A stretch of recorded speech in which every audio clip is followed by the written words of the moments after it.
Graphic design is everywhere. It's the ad you see on TV and the font you use on your laptop. It was a thing before it was called graphic design, and it will be a part of our lives as long as we need to read and create. Graphic design used to be combining pictures and words on a poster in order to get someone to join the army or buy Campbell's soup. And while it still does that, it has evolved into much more now. All forms of media use graphic design, whether it's a newsroom, Facebook, magazines, or the flyers you see on bulletin boards. Graphic design isn't as new of a field as most people think. It started with cavemen and eventually the Egyptians. It was used as a way to tell stories and keep logs, and it evolved into a way to spread information and influence society.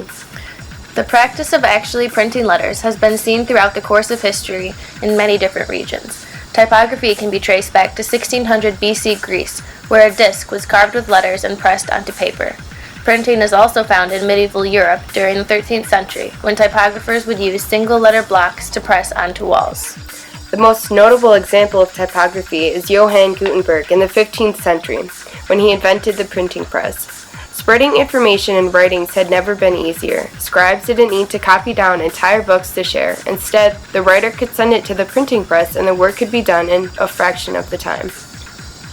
Soon, the addition of printing photographs in newspapers was introduced, but printing presses only had black ink and couldn't reproduce the continuous shading of photos. Max Levy and his brother solved the problem in 1872 when they invented a way to accurately print half-tone dots. These are the black and gray dots that combine to create pictures in print. They can vary in size but allow for the shading necessary to print photographs.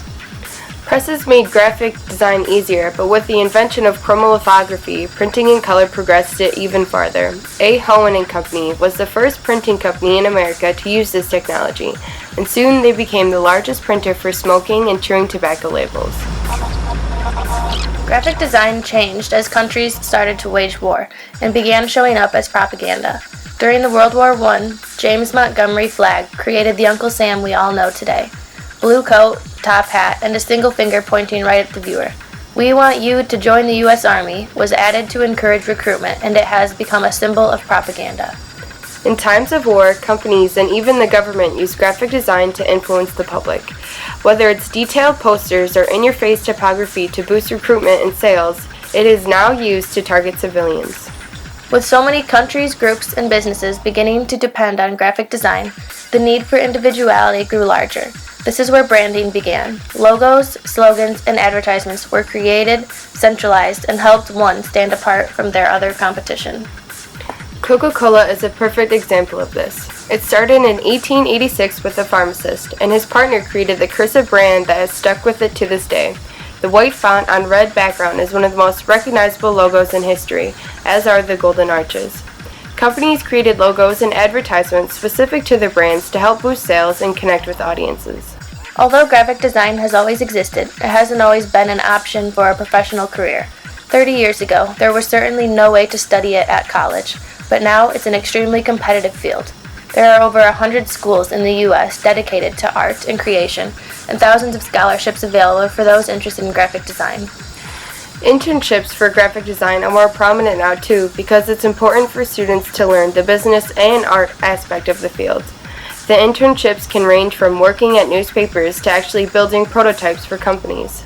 Now that graphic design is a recognized profession, there are huge archives striving to preserve the history while it progresses. The future of graphic design is constantly changing. It seemed to peak with the invention of Adobe Photoshop and JavaScript, but now it's moving past that to something more visionary. A more responsive design seems to be all the buzz, and it's not a design that looks good on phones and computers. It's a design that appeals to the user's emotional state.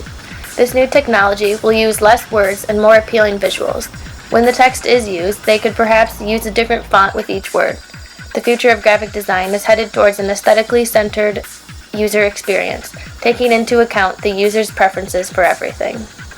Graphic design is bigger than most people realize. It's everything you read and look at. The ads, magazines, labels, brands, or anything that can influence you and your perspective of the world.